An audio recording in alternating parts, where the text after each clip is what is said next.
नमस्कार, मैं श्रेया शुक्ला और आप देख रहे हैं वीकी न्यूज। खालिस्तानी उग्रवादी लगातार भारत को उकसाने की कोशिश कर रहे हैं, भारत के तिरंगे का बार बार अपमान कर रहे हैं, भारत विरोधी नारे लगा रहे हैं। गुरपतवंत सिंह पन्नू वर्ल्ड कप के दौरान हमला करने की गीदड़ भपकी दे रहा है। वहीं कनाडा के प्रधानमंत्री जस्टिन ट्रूडो भी सत्ता मोह में खालिस्तानियों की कठपुतली बनते हुए नजर आ रहे हैं। कनाडियन संसद में भारत पर आतंकी हरदीप सिंह निज्जर की मौत के आरोप लगाकर साबित भी कर दिया कि ट्रूडो को चलाने वाला रिमोट खालिस्तानी समर्थकों के पास है। लेकिन जब भारत ने लताड़ लगाई तो कनाडा के पीएम की हवा निकल गई। 24 घंटे में ही आरोप लगाए। फिर भारत ने जब कनाडा राजनयिकों पर एक्शन लिया तो बोले उकसाने की मंशा नहीं थी, लताड़ लगने की ट्रूडो को आदत पड़ गई है।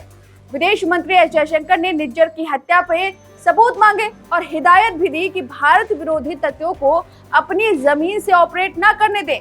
जयशंकर ने फटकारते हुए कहा कि कनाडा में आतंकियों, अपराधियों और तस्करों का समूह मिलकर काम कर रहा है। जयशंकर ने और क्या कुछ कहा वो बताएं, उससे पहले आपको बता दें कि कनाडा में असर क्या हुआ। बता दें, जयशंकर की फटकार लगने के बाद जस्टिन ट्रूडो सरकार ने बड़ा फैसला लिया है। लगता है जयशंकर की हिदायत को वार्निंग समझकर ट्रूडो ने पहली बार समझदारी का काम किया है। दरअसल जो ट्रूडो खालिस्तानियों की हिंसा का भी अभिव्यक्ति की आजादी का सम्मान करने से जोड़ रहे थे, अब वही ट्रूडो भारत की अंतर्राष्ट्रीय कूटनीति के दबाव में झुक गए हैं। लिहाजा कनाडा में ट्रूडो को 8 हथियारबंद सिख युवकों को उनके घर में घुसकर हिरासत में लेने को मजबूर होना पड़ा।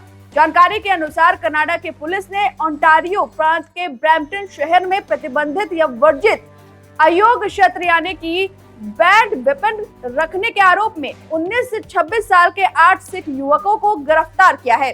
और गौर करने वाली बात तो यह है कि ब्रैम्पटन शहर में सिखों की सबसे ज्यादा आबादी मानी जाती है और ये एक्शन जयशंकर के बयान के बाद लिया जा रहा है। इसका साफ मतलब है कि भारत के सख्त रुख का असर अब कनाडा में दिखाई दे रहा है। अब गुनहगारों पर एक्शन लेना ट्रूडो सरकार ने शुरू कर दिया है।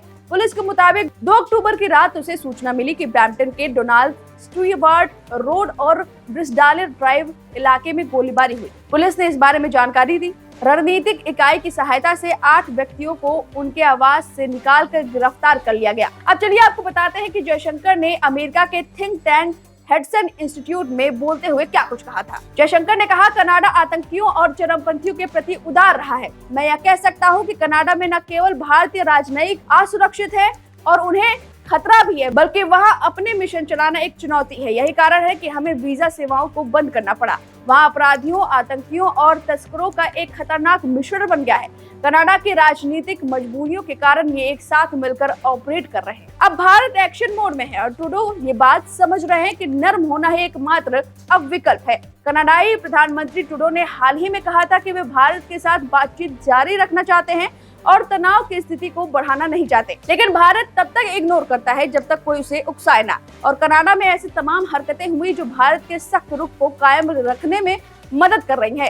यही वजह है कि अपने साप्ताहिक प्रेस कॉन्फ्रेंस में विदेश मंत्रालय के प्रवक्ता अरिंदम बागची ने कहा, भारत और कनाडा में दोनों देशों के राजनयिकों की संख्या समान होनी चाहिए। अब यह कनाडा तय करे कि अपने किस राजनयिकों को भारत में रखना चाहता है और किसे बुलाना चाहता है। जैसा कि हमने पहले कहा है, भारत में कनाडाई राजनयिकों की संख्या काफी ज्यादा है और वो हमारे घरेलू मामलों में हस्तक्षेप करते हैं। इसे ध्यान में रखते हुए हम उम्मीद करते हैं कि कनाडा के राजनयिक भारत में अपनी संख्या कम करेंगे और वापस चले जाएंगे।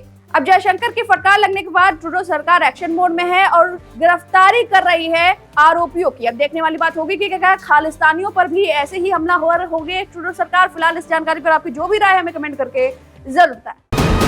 वीके न्यूज, राष्ट्र के नाम।